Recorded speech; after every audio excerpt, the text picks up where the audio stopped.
સેલાના માયકામાં જે વિદ્યાર્થી પ્રિયાંશુ જૈન MBAના બીજા વર્ષમાં અભ્યાસ કરી રહ્યો હતો તે આ બોપલ વિસ્તારમાં રવિવારના દિવસે રાત્રિના સમયે તેના મિત્ર સાથે બુલેટ પરથી પસાર થતો હતો। તે દરમિયાન એક અજાણ્યો વ્યક્તિ છે આ યુવકને છરીના ઘા ઝીકી ભાગી જાય છે। ત્યારબાદ બોપલ પોલીસ દ્વારા તેનો સ્ક્રેચ જાહેર કરવામાં આવે છે। અમદાવાદ ક્રાઇમ બ્રાન્ચે આરોપી છે જે સરખેજ પોલીસ સ્ટેશનમાં કોન્સ્ટેબલ તરીકે ફરજ બજાવતો હતો વિરેન્દ્રસિંહ પઢેરિયા તેને દબોચી લેવામાં આવ્યો છે અને અત્યારે જે જગ્યાએ ઘટના બની હતી તેનું રિકન્સ્ટ્રક્શન પણ કરવામાં આવી રહ્યું છે।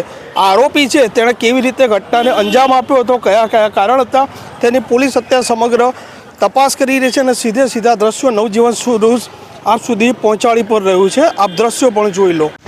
જોઈ શકો છો ઘટના સ્થળ થઈ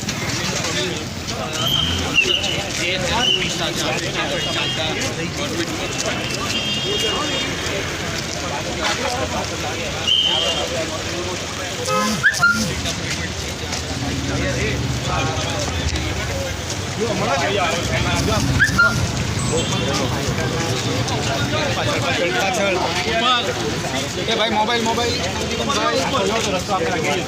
ઓકે ઓ સોરી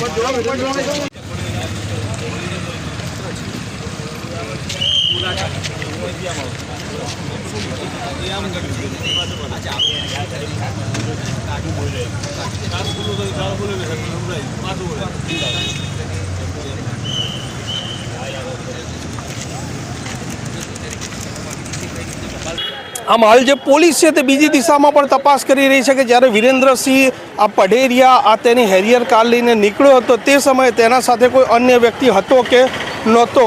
જ્યારે પોલીસ કર્મચારી જાહેરમાં આવા કોઈ વ્યક્તિને છરીના ઘા ઝીકી હત્યા કરી દે છે ત્યારે સ્વાભાવિક છે કે કાયદો વ્યવસ્થાની સ્થિતિને લઈને પણ સવાલો ઊભા થાય છે અને તેને લઈને જ પોલીસે અત્યારે રિકન્સ્ટ્રક્શન પણ કર્યું છે અને આરોપી છે તેને કાયદાનું ભાન થાય તે દિશામાં પણ અત્યારે તે કાર્યવાહી કરી રહી છે। કેમેરામેન જૈન દાફડા સાથે તોફિક ગાંચી, નવજીવન ન્યૂઝ, અમદાવાદ।